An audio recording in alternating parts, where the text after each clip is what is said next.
샬롬, 유 선생의 구속사 천국열차, 유도순 목사님의 신구약 성경 파노라마를 낭독하는 시간입니다. 지금은 에스겔 파노라마 7장입니다. 가증한 죄로 인하여 종말의 이름. 요절은 3절. 이제는 너에게 끝이 이르렀나니 내가 내 진노를 너에게 발하여 너의 행위를 국문하고 너의 모든 가증한 일을 보응하리라. 7장의 중심점은 가증한 죄로 인하여 종말에 이르렀다는 말씀에 있습니다.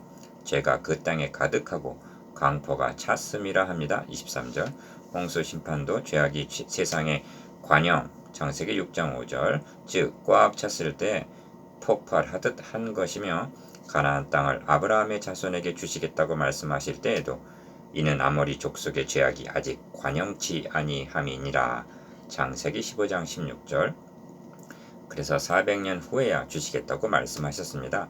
그런데 예루살렘이 죄악으로 가득하고 강포가 찼다는 것입니다.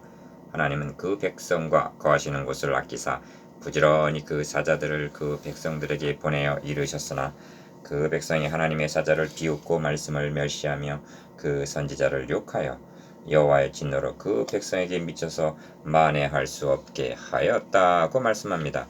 역대하 36장 15절 16절. 만회할 수 없게 된 죄가 무엇인가? 가증한 일, 곧 우상 숭배입니다. 그러므로 도표를 보시면 가증한 이 일을 중심으로 1. 끝이 났도다, 끝이 났도다, 끝이 너를 치러 일어났나니 볼저다, 임박하도다 하고 6절 선언하시면서 2. 너의 행위대로 심판하시겠다 하십니다. 3. 진노의 날에는 은과 금이 건지지 못할 것이며 4. 이렇게 된 책임이 선지자, 제사장, 장로, 왕, 방백들과 같은 지도자에게 있음을 지적하십니다. 이 말씀이 우리들에게는 최후 심판에 대한 경계로 적용이 됩니다. 이를 세 단원으로 나누어 상고하겠습니다. 첫째 단원 1절에서 9절 행위대로 심판하리라. 둘째 단원 10절에서 22절 은과 금이 구원치 못하리라. 셋째 단원 23절에서 27절 선지자, 제사장, 장로의 죄악. 첫째 단원 1절에서 9절 행위대로 심판하리라. 내가 너를 아껴보지 아니하며 긍휼히 여기지도 아니하고 너의 행위대로 너를 벌하여 너의 가증한 일이 너희 중에 나타나게 하리니 너희가 나를 여호와인 줄 알리라. 4절 1. 첫째 단원의 중심점은 행위대로 심판하여 보응하리라에 있습니다. 본 단원에는 행위대로라는 말과 가증한 일이라는 말이 각각 4번이나 등장합니다. 3절, 4절, 8절, 9절 기억. 너의 행위를 공문하고 너의 모든 가증한 일을 보응하리라. 3절 니은. 너의 행위대로 너를 벌하여 너의 가증한 일이 너희 중에 나타나게 하리니. 4절 디귿. 너의 행위대로 너를 심판하여 너의 모든 가증한 일을 너에게 보응하되. 8절 리을. 너의 행위대로 너를 벌하여 너의 가증한 일이 너희 중에 나타나게 하리니 하십니다. 9절 2. 다시 강조합니다만 저들의 치명적인 죄가 윤리에 있는 것이 아니라 4번 다 가증한 일이라고 말씀합니다. 가증한 일이란 말이 에스겔서 전체로는 약 50번이나 등장합니다. 그것은 우상 숭배입니다. 예루살렘이 심판을 당한 죄가 윤리적인 차원이 아니라 신학적인 문제 때문이라는 점입니다. 즉 메시아 언약을 배반했기 때문이라는 말씀입니다. 이 점에 확고해야만 합니다. 그렇지 않게 되면 선지자를 통해서 교훈만을 말할 뿐 증거하시려는 메시아 언약을 놓치게 되고 윤리만을 내세우는 자유주의자들의 신학적인 오류를 깨닫지 못하게 되기 때문입니다. 3. 그들이 하나님 앞에 용납할 수 없는 가증한 일을 행했기 때문에 하나님께서도 너의 가증한 일이 너희 중에 나타나게 하리니 하십니다. 4절 9절 이는 너의 모든 가증한 일로 인하여 내가 전무후무한 재앙을 내리겠다는 선고입니다. 5장 9절 이는 하나님의 심판이 어째서 정당한가를 드러냅니다. 그래서 3절에서는 너의 행위를 국문하고 보응하리라 하십니다. 가증한 일을 보응하리라. 1. 본 단원에는 기억, 재앙이라는 말이 3번, 5절, 5절, 7절, 니은, 끝이 났다는 선언이 7번이나 등장합니다. 2절, 2절, 3절, 6절, 6절, 6절, 6절 이는 심판의 불가피성과 임박함을 나타냅니다. 우리는 지금 옛날 이야기를 하고 있는 것이 아닙니다. 왜냐하면 구속사는 최후 심판이라는 종말을 향해서 달리고 있기 때문입니다. 최후 심판은 비상한 재앙입니다. 그리고 시대적인 징조로 볼 때 볼지어다 임박하도다 하고 선포하지 않을 수가 없는 시점에 이르렀습니다. 2. 그러므로 명심해야 할 점은 세 번이나 말씀하시는 너희가 나를 여호와인 줄 알리라 는 말씀입니다. 4절, 9절, 27절 에스겔서에는 너희가 여호와인 줄 알리라는 말씀이 무려 70번 정도 등장합니다. 에스겔서는 이 한 말씀을 하기 위해서 기록되었다, 이 한 말씀을 하기 위해서 기록되었다 해도 과언이 아닙니다. 그리고 하나님이 우리의 여호와이심을 알아야 할 만큼 알기만 한다면 무엇을 더 바랄 것이 있단 말인가? 여기에는 두 가지 방도가 있는데 첫째는 은혜를 통해서 여호와를 알기를 원하십니다. 그러나 이를 거부하고 가증한 일을 자행하는 자에게는 심판을 통해서 알게 하실 수밖에 없다는 점을 명심해야만 합니다. 이것이 행위대로 심판하심입니다. 둘째 단원 10절에서 22절 진노의 날에 은과 금이 구원치 못하리라. 그들이 그 은을 거리에 던지며 그 금을 오예물같이 여기리니 이는 여호와 내가 진노를 베푸는 날에 그 은과 금이 능히 그들을 건지지 못하며 능히 그 심령을 족하게 하거나 그 창자를 채우지 못하고 오직 죄악에 빠치는 것이 됨이로다. 19절 1. 둘째 단원의 중심점은 진노의 날에 은과 금이 구원치 못하리라에 있습니다. 하나님으로 진노를 유발케 한 치명적인 죄는 우상 숭배요. 우상 숭배를 하게 된 원인은 은과 금으로 상징된 기복신앙 때문입니다. 이는 2500년 전의 이야기가 아니라 모든 세대가 추구하는 가치이기도 합니다. 2. 그러므로 진노의 날에 은과 금이 구원치 못하리라는 말씀은 오늘의 우리들에게도 경계가 됩니다. 왜냐하면 우리 앞에는 최후 심판이 다가오고 있고 그날에는 은과 금이 구원치 못할 것이기 때문입니다. 그리고 이 기복신앙이 한국교회의 가장 큰 병폐로 여겨지기 때문에 이 주제를 심각하게 살펴보아야만 합니다. 기억, 그들이 그 은을 거리에 던지며 그 금을 오해물같이 여기리니 이는 여호와 내가 진노를 베푸는 날에 그 은과 금이 능히 그들을 건지지 못하며 능히 그 심령을 족하게 하거나 그 창자를 채우지 못하고 합니다. 19절 상반절 이 점은 스바냐 선지자도 예언하고 있는 바입니다. 여호와의 큰 날이 가깝도다. 가깝고도 힘이 빠르도다. 여호와의 날이 소리로다. 여호와의 날의 소리로다. 용사가 거기서 심히 애곡하는도다 하면서 그들의 은과 금이 여호와의 분노의 날에 능히 그들을 건지지 못할 것이며 합니다. 스바냐 1장 14절 18절 건지지 못하는 것만이 아니라 도리어 본문은 니은 오직 죄악이 빠치는 것이 되미로다 합니다. 19절 하반절 3.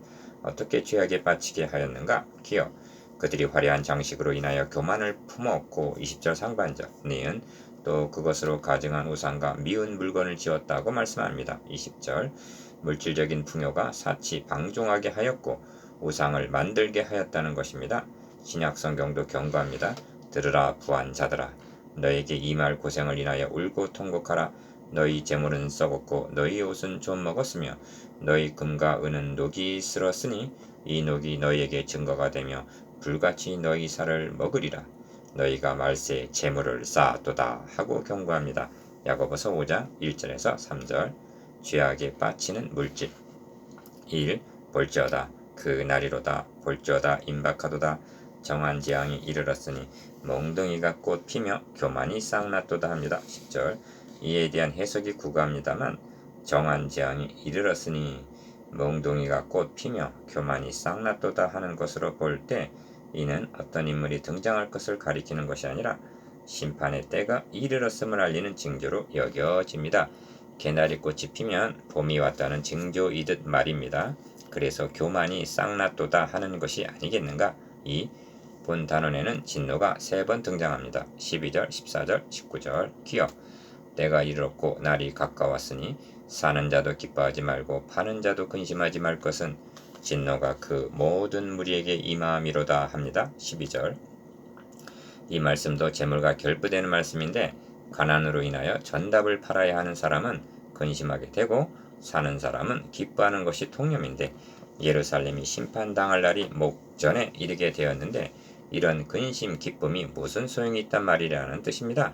니은 그들이 나팔을 불어 온갖 것을 예비하였을지라도 전쟁에 나갈 사람이 없나니 이는 내 진노가 그 모든 무리에게 미쳤음이라 합니다. 14절 예비하였을지라도 라는 말은 군비를 가리킵니다. 저들은 여호와 하나님을 의뢰하지 않고 군사와 병거를 의지했습니다. 그런데 진노의 날에 무용지물이 되고 만다는 것입니다. 3. 내가 또 내 얼굴을 그들에게서 돌이키리니 그들이 내 은밀한 처소를 더럽히고 광포한 자도 거기 들어와서 더럽히리라 합니다. 22절. 22절에는 더럽힌다는 말이 두 번 나오는데 기억. 먼저는 하나님의 백성들 자신이 모든 미운 물건과 모든 가증한 일, 우상으로 하나님의 성소를 5장 11절 더럽혔다는 점을 유념해야만 합니다. 그리하여 하나님께서도 니은 강포한 자도 거기 들어와서 더럽히리라. 즉 바벨론의 군사들에게 짓밟히도록 내어주신다는 것입니다. 디귿 내가 또 내 얼굴을 그들에게서 돌이키리니 즉 하나님은 떠나시고 말입니다. 떠나시는 장면을 뒤에 가서 보게 될 것입니다. 하나님께서 얼굴을 돌이키신다는 말은 무엇에 비할 수 없는 비극입니다. 반면 복음이란 그 얼굴로 너에게 비추사 은혜의 베푸심인 것입니다. 민수기 6장 25절. 4. 주님은 다니엘이 말한 바 멸망에 가증한 것이 거룩한 곳에 선 것을 보거든 하셨습니다.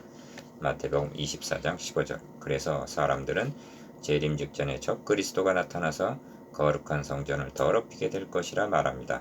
저는 다니엘서를 상고하다가 놀라운 사실을 발견하게 되었습니다.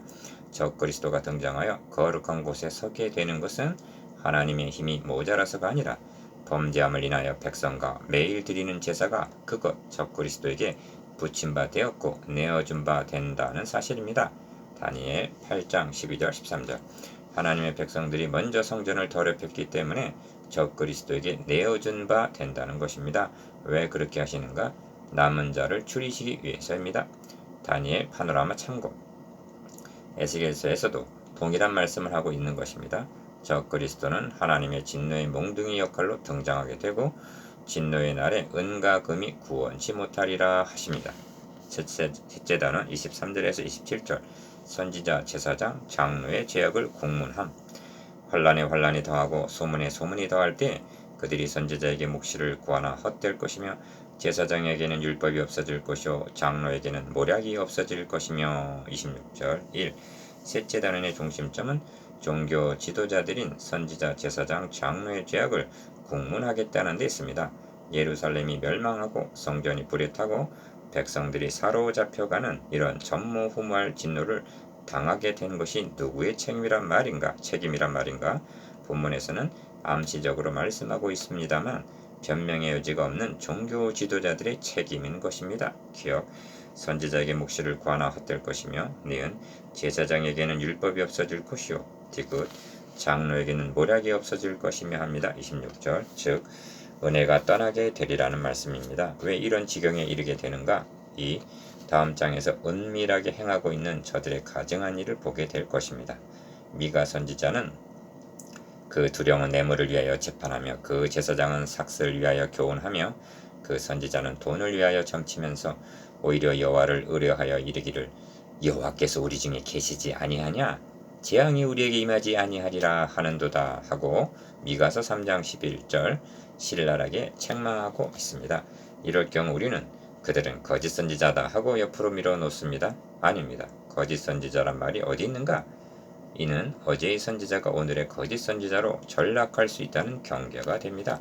둘째 단원의 말씀은 내가 진노를 베푸는 날에 그 은과 금이 능히 그들을 건지지 못한다 한 말씀이 누구보다도 종교 지도자들에게 해당되는 경고입니다. 신약 성경에서도 바리새인들은 돈을 좋아하는 자라 이 모든 것을 듣고 비웃건을 합니다. 누가복음 16장 14절 여러분도 비웃을 겁니까? 3. 어찌하여 이처럼 타락하게 되는가? 은과 금, 즉 돈 때문입니다. 이 탐심이란 우상이 물질 축복으로 나타나고 있다는 사실을 심각하게 생각해야만 합니다. 왕은 애통하고 방백은 놀람을 옷 입듯 하며 거민의 손은 떨리리라. 내가 그 행위대로 그들에게 갚고 그 죄악대로 그들을 고문한 즉 그들이 나를 여호와인 줄 알리라 하십니다. 27절 이것이 가증한 일로 인하여 종말에 이르게 되었다는 경고입니다. 4. 우리는 지금 예루살렘에 대한 심판 경고를 상고하고 있는 중입니다. 기억 하나님은 지치지도 않으신다는 생각이 듭니다. 왜냐하면 경고하시되 부지런히 반복적으로 경고하고 있으시기 때문입니다. 니은 경고하신 대로 예루살렘은 2번이나 심판을 당했습니다. 바벨론과 로마. 그렇다면 이제는 이 경고가 누구를 향한 경고인가 하는 점입니다. 디귿 7장도 나를 여호와인 줄 알리라 하고 27절 마치고 있습니다. 그러므로 우리가 여호와를 알자, 힘써 여호와를 알자 하고 호세아 6장 3절 호소하지 않을 수 없습니다. 묵상해 보겠습니다. 기억, 가증한 행위가 무엇인가에 대해서, 니은 은과 금이 구원치 못하리라 말씀하는 의도에 대해서, 지긋 이 경고가 누구를 위한 경고인가에 대해서,